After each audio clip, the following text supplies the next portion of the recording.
England, where it was superb for Southampton Football Club, who defeated Arsenal, ending their 22 games unbeaten run. Joining me live via Skype is sports journalist Samuel Amedu, who supports Wigan Athletic. Yes, one of the few Nigerians who supports Wigan, and it's nice to have you, Samuel. Good morning to you, Samuel.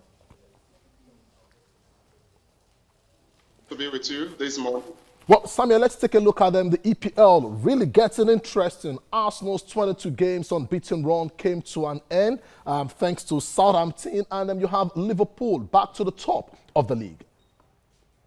Oh, well, I think it was a interesting contest. No one really expected such a tough tie, but realistically, to be keen, I think Arsenal have really come a long way. They've held their nerves for so long, and is keeping that momentum of not losing any game in over 20 games. I think it's a massive achievement, and to lose in such an encounter in a 5-goal thriller, I think you must give credit to the Arsenal side, and Southampton too are also not less than being a superb side. They did everything well to ensure they get that victory, and it was a very important one for the team, knowing that they're also in a crucial situation. So I think it was a massive result for Southampton, and at the same time, a wake-up call for Arsenal. I think going into the new year, I think that really be a huge message to Arsenal fans and also to Unai Emery that they need to also reinforce the squad in some areas. So I think, for me, I think it's a wake-up call for Arsenal and also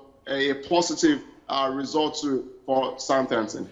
Well, let's take a look at Super Sunday before we talk about Chelsea. Awesome. Liverpool, Shaqiri, the super sub, to ensure that the Reds from Anfield are top of the EPL table. Just a point difference from Manchester City. 3-1, it ended. And for United, it's their worst run in the EPL as far as the season is concerned. In 28 years, they've never been this porous as far as the EPL is concerned, Samuel.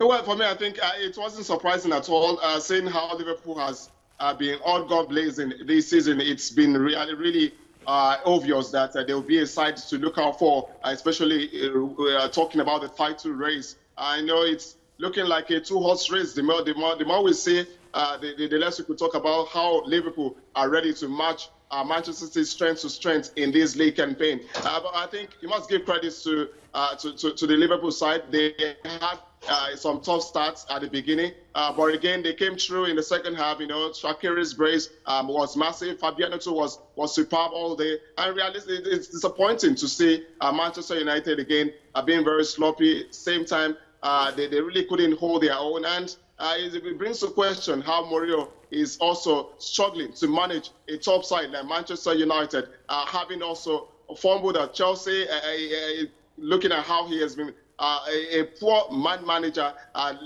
considering his relationship with the players and getting the best from all these boys. I think it's really something critical that we must also begin to look into and also ask a lot of questions. Tense atmosphere at Manchester United's Old Trafford. Do you see manager Jose Mourinho getting sacked in the coming days?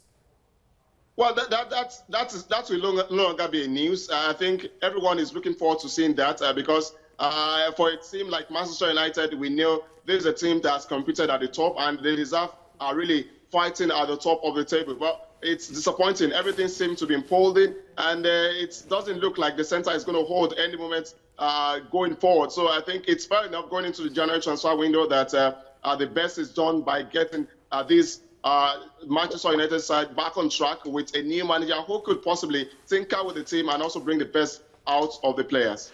I must say very big thank you, Samuel Amedu, for joining us on TVC Breakfast, taking a look at the big games over the weekend in England. Yeah, it's a pleasure. Thanks, Mian. Well, there you listen to Samuel Amedu analysing the EPL. Let's take a look at the top goal scorers. You have Pierre-Emerick Aubameyang of Arsenal leading with 10 goals. Mohamed Salah of Liverpool has 10 goals. Harry Kane of Tottenham Hotspur, 9 goals. Sterling of Manchester City, 9 goals. And Sergio Kun Aguero has 8 goals. So, indeed, the EPL looking interesting. 45 points for Liverpool. Manchester City, 44 points, just a point difference. And then for United, not looking good at all. That's the much we've got for you on the sport update. Up next is the weather forecast of major cities across Nigeria.